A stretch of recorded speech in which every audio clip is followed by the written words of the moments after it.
ఏదైతే ఉందో ప్రస్తుతం ఈవీఎంల గురించి చర్చ నడుస్తూ ఉంది. ఈవీఎంల మీద కొన్ని ఆరోపణలు వస్తూ ఉన్నాయి. అది మాత్రం వాస్తవమే బాబు, అది నిజం, యథార్థం. ఎందుకంటే పవన్ కళ్యాణ్ ఎవరో ఎవరికి తెలియదు అసలు. పవన్ కళ్యాణ్ ఎవరు, ఎక్కడి నుంచి వచ్చాడు, అతను సినిమాల్లో తెలుసు, సినిమా హీరోగా తెలుసు, సినిమాలో హీలనగా తెలుసు, అంతవరకు తెలుసు అతను. అంటే రాజకీయాల్లోకి వచ్చి జనానికి ఏ రోజు ఏ కార్యక్రమం ఏ మంచి చేసింది లేదు. అలాగనే ఇంకా కొందరు ఉన్నారు నాయకులు, వాళ్ళు కూడా ఎవరికి తెలియదు. చంద్రబాబు అంటావా, ఆయన పరిపాలన మొదట్లో ఉంది, ఆయన ముఖ్యమంత్రిగా చేశారు, అంతవరకు తెలుసు. మేము వేసిన ఓట్లు కూడా మావి లేవు. కానీ ఓట్లు ఏమైనాయి అనేది వాళ్ళ దానికే వదిలేద్దాం. అంటే ఒకవేళ ప్రతిపక్షం ఓడిపోయిందంటే సకానికి సగము ఒక 10 సీట్లు, ఒక 20 సీట్లు తగ్గినాయి అంటే అది సమంజసం, ఎవరికైనా కూడా ఉంది. కుడి ఎడంగా ఓడిపోయారంటే. కానీ జగన్ గారికి వచ్చిన జనం, మోడీ గారు గుంటూరులో మీటింగ్ పెట్టినా కూడా ఒక్కసారి జగన్ గారు మీటింగ్ పెట్టినప్పుడు అందులో సగం కూడా రాలే. ఆ జనాన్ని చూసి వాళ్ళ విజ్ఞప్తిగా వదిలేద్దాం, వాళ్ళు ఏం చేశారనేది. పాపం పుణ్యం భగవంతుడికి తెలియదు. కానీ ఎంత మెజార్టీలు అంటే అసలు ఇక దాన్ని ఇంత చిన్నపిల్లల్ని అడిగినా కూడా పక్కపక్క నవ్వుతున్నారు. చిన్నపిల్లల్ని అడిగినా కూడా ఇదా అనుకుంటున్నారు. అట్లాగే ఇవాళ జగన్ గారికి కష్టకాలమే అనుకోండి, అది మోసమే జరిగింది అనుకోండి, ఏదన్నా కానీ పైన భగవంతుడు ఉన్నాడు, చూస్తూనే ఉన్నాడు ఏంటి. కానీ ఇవాళ రోజున ప్రతి ఒక్కళ్ళు స్పందిస్తున్నారు. మరి మన ఇతను ఉన్నాడు కదా, మన పాల్ దినకరం ఉన్నాడు కదా, వాళ్ళ 22 వాళ్ళ కుటుంబ సభ్యులు 22 ఓట్లకి వాళ్ళకి 4 ఓట్లు వచ్చినాయి అంటే దాన్ని బట్టి చాలా అర్థం చేసుకోవచ్చు. పవన్ కళ్యాణ్ ఇన్ని ఊర్లో ఎంత మెజార్టీతో గెలవటం అంటే అసలు జగన్ గారు ఎంత అన్యాయంగా ఓడిపోవటానికి కారణాలు ఏంటంటే అది వాళ్ళకి తెలుసు, వాళ్ళ మనస్సాక్షికి తెలుసు, పైన ఉన్న దేవుడికి తెలుసు. కానీ ఎప్పుడు అలాగే ఉండదు, అటు ఇటు మారుతూ ఉంటుంది. ఈవీఎంల గురించి ఇప్పుడు ప్రస్తుతం చర్చ నడుస్తుంది. ఈవీఎంలు అయితే ఫేక్ అనేది. ఫేక్ అంటే ఎందుకంటే మోడీ గారి చేతిలో ఉందనుకో, నాగం రావచ్చుగా, మరి 229 ఎందుకు వేసుకోవాలి? సెంటర్లో అంటారా? అసలు ఇద్దరు కలవడం వల్ల 20-30 సీట్లోనే మోడీ గెలిచింది. అదే పోటీకి వచ్చాడు, అవునా? చంద్రబాబు కలవడం వల్ల గెలడం న్యాయం జరిగింది మోడీకి, లేదా మోడీ కూడా ఓడిపోయే ఛాన్స్ ఉంది. కలవడం వల్ల ప్లస్ అయింది. అది ఏమో ట్రాపింగ్ అండ్ ఫేక్ ఇవన్నీ వాళ్ళు అనుకోలే. కానీ మోడీ నాకు తెచ్చేసుకోగలడు అవసరం అయితే, ఆ చేతిలో ఉందంటారు మీరు. అంటే అది లేదు కాబట్టి 290 దాకా వచ్చాడు. అది నా అభిప్రాయం. చూసినట్లయితే ప్రస్తుతం దాని గురించి చర్చ నడుస్తుంది. నేను చెప్తున్నా అదే అభిప్రాయం, అది ఫేక్ అయితే కాదు. అది ఈవీఎంని మేనేజ్ చేశారని కొంతమంది ఏం లేవన్నా. అవి అనుకుంటే మోడీకి ఎంతసేపు అన్న సీట్లు రావడం, చేతిలో ఉంటే ఎంతసేపు నేను నొక్కేత బట్టన్ నొక్కమంటే అది ఫేక్. అదంతా కొంతమంది కాలేదు, నిజంగా జనాలు నిజంగా ఓట్లేసారు జనాలు. అంతే. ఇంకా ప్రభుత్వం మంచిగా అమరావతి అంతా చేస్తే నెక్స్ట్ టైం కూడా వచ్చే ఛాన్స్ ఉంది చంద్రబాబు మళ్ళీ.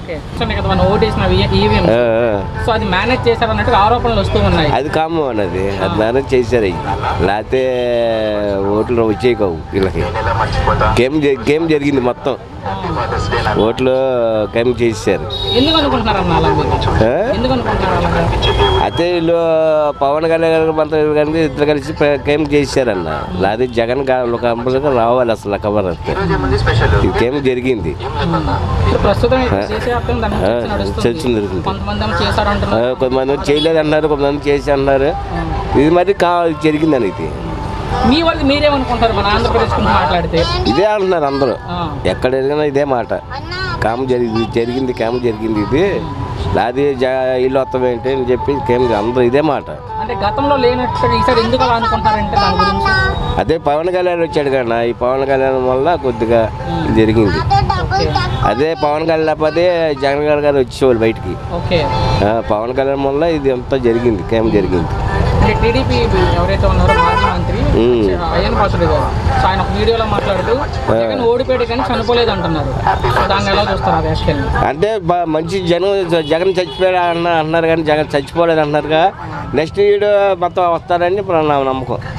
నెక్స్ట్ వీడు కూడా ఈ వ్యాఖ్యలు ఆయన చనిపోలేదు, బతికొన్నాడు చేస్తాడు, మళ్ళీ చేస్తాడు, మళ్ళీ నెక్స్ట్ గవర్నమెంట్ వస్తే మళ్ళీ చేస్తాడని చెప్పి అనుకుంటున్నారు. అది ఏదైతే ఉంది ప్రస్తుతం ఈవీఎంల గురించి చర్చ నడుస్తూ ఉంది. ఈవీఎంలు మేనేజ్ చేశారని ఒక ఆరోపణలు వస్తున్నాయి. దాని గురించి ఏమంటారు? అదంతా దేవుడు తెలుసు, మనదేం తెలుసు అన్న. అంతా దేవేదనం. వాళ్ళు వచ్చినా వీడు వచ్చినా ఆయన వెంకటేశ్వర తెలుసు, మనకేం తెలియదు. మీ వరకు ఏమనుకుంటాం, మనం అనుకుంటే ఏమవుతుంది చెప్పు. ఇప్పుడు ప్రజలు తీర్పు చేశారు, అమ్మ ఆయన ఏం చేస్తారు, ఏం చేస్తారు, రేపు 5 ఏళ్ళు చేస్తారు. మన ఎవరిని ఏం అనట్లేదు, తప్పు ఏం లేదు. రేపు దేవాళ్ళు ఎట్టమేంటి వీళ్ళు ఎట్టమేంటి చేస్తారు, మళ్ళీ 5 సంవత్సరాలు ఆయన ఎదురుకు చూస్తాడు. రేపు పొద్దున మళ్ళీ పరిస్థితి ఎట్లా ఉంటుంది మనకు తెలియదు. మనం చూస్తే దీని గురించి చర్చ నడుస్తుంది అనుకుంటారు. ఇప్పుడు మన ఆయన గెలిచినప్పుడు ఆయన 150 వేసినాయి అన్నీ మనం మనం ఆ మాట అనకూడదు కదా. అంతా దైవాధీనం. అది ఆ పాపను వాళ్ళకి తెలుసు, మనకు తెలుసు. కొంతమంది ఏమో మేనేజ్ చేశారంటున్నారు. అవునా కాదంటున్నారు ఆరోపణలు. మీరేమనుకుంటున్నారు? నేను చెప్పేదంటవా, వాడు వేశారు పాపను దేవుడు ప్రజలు వేశారు. రేపు పొద్దున 5 సంవత్సరాలు ఎడ చేస్తే అట్ట, రేపు కాలం బాగుండి బాగా చేసాడు అనుకో, రేపు పొద్దున మళ్ళీ ఈయనకేస్తారు. చర్చ నడుస్తుంది. నా మోడీ ఉంటే అటే పార్టీ అన్న. మోడీ ఉంటే అటే సీఎం అవుతాయి. ఎవరన్నా ఏపీలో కానీ ఎక్కడైనా మోడీ సపోర్ట్ ఉంటే సీఎం ఆడ అవుతాడు ప్రధానమంత్రి. 2014, 2019లో జగన్ సపోర్ట్ ఇచ్చారు. అప్పుడు అలాగైంది. అప్పుడు ఈ విధంగా ఉన్నాయి. ఇప్పుడు అదే పరిస్థితి అయింది. దానికోసం ఇంకా మనకి అవును ఈవీఎం చూపించి కేటగిరీ చూపిస్తున్నారు కదా, అంత కేటగిరీ చూపిస్తున్నారు కన్నా.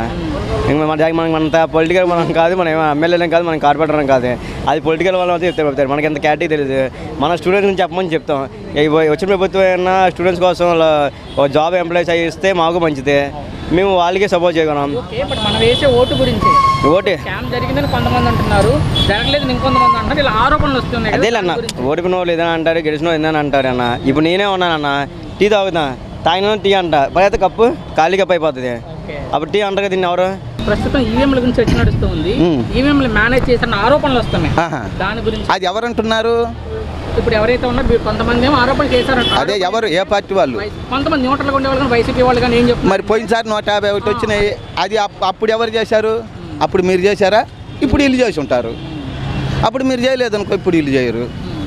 స్వభావం మీకు 151 ఇచ్చాము, సరే మీరు కొన్ని చేశారు, ప్రజలకు నచ్చలేదేమో మార్చారు, మరి ఇప్పుడు వాళ్ళు చేశారు అంటున్నారు, అప్పుడు వీళ్ళు చేశారు అంటారు. అది మామూలే కదా. ఇప్పుడు అనుకోని లాభం ఏముంది, జరిగిపోయిన దాని గురించి. అమ్మాయి డెలివరీ అయింది, అబ్బాయిని కనమంటే నువ్వు అమ్మాయిని కనవాలి, నువ్వు అబ్బాయిని కంటావు అనుకోని డెలివరీ అయినాక ఇంకేం కంటది? డెలివరీ అయినాక ఏం కంటది? అప్పుడు 151 వచ్చినప్పుడు కూడా కిట్నే అన్నారు, అయ్యా వీళ్ళు మోసం చేశారని. ఇప్పుడు 161 వచ్చింది, మీరు మోసం చేశారంటున్నారు. అన్నాకేమన్నది డెలివరీ అయిపోయింది. అమ్మాయి స్టాండర్డ్ అంటే వాళ్ళు అన్న వాళ్ళని బట్టి అవతలు ఎట్టన్నారో వీళ్ళు ఎట్టన్నారో వాళ్ళని అడగాలి సిద్ధాంతం. మళ్ళీ అడిగారు ప్రజలకి ఏమన్నది. ఇప్పుడు నీతో 5 నిమిషాలు ఉన్నాను అనుకో, ఆడికి పోయేవాడిని నడిచి. నేను బస్ ఎక్కడానికి డబ్బులు లేవు కదా, 20 రూపాయలు నడిచిపోయేవాడిని, టైం వేస్ట్ కదా. ఇంకా నేను ఎందుకు అవి చెప్పేది, అవన్నీ వాళ్ళకే తెలుసు. మీరేమనుకుంటున్నారు మరి? అట్టెందుకు ఉంటుంది? ఈసారి ఎప్పుడన్నా 9 దాకా ఓట్లు వేసారా? 11 దాకా ఓట్లు వేసారా? వేసారా? మరి రాత్రి 11 దాకా ఓట్లు వేసారు, దేనికి వేసారు? ప్రజలకి ప్రభుత్వం మాట తెలుస్తుంది కాబట్టి. ఏదైనా ఏదో మంచో చెడ్డో జరగబోయే దాని గురించి మంచిని ఎంచుకుందామని వేశారు, మరి చెడుని ఎందుకుందామని వేశారు. వేసిన దానికి ఈఎంలు తేడంటే మనం ఏం చెబుతాం? ఎవరో వాళ్ళు అంటూ ఉంటారు. మీ వరకు అయితే మీరు ఈ వరకు ఏమంది, మొన్న మనం మోసం చేస్తే ఇప్పుడు వీళ్ళు మోసం చేస్తారు. ఇప్పుడు మనం ఇద్దరి గురించి మాట్లాడితే అది అట్ట ఎందుకు ఉంటుంది? ఇంత చట్టం, ఇన్ని సీసీ కెమెరాలు, ఇన్ని పోలీసు బస్తుంటే అది ఓట్లు వేసారు, గెలిచారు. ఎవరికో ఒకరికి వేస్తారుగా, వేసారు గెలిచారు. ఇంకేముంది దాని గురించి? వాళ్ళ ఇంత తక్కువ వచ్చాయి కాబట్టి ఏదో చేశారని వీళ్ళు అనుమాన పడుతున్నారు. ఓట్లు వేసారు, మరి వేయకుండా ఉంటే బాగుండు. అందులో 3 పార్టీలు ఓటైనా ఆ మాత్రం అన్న ఓట్లు పడవా?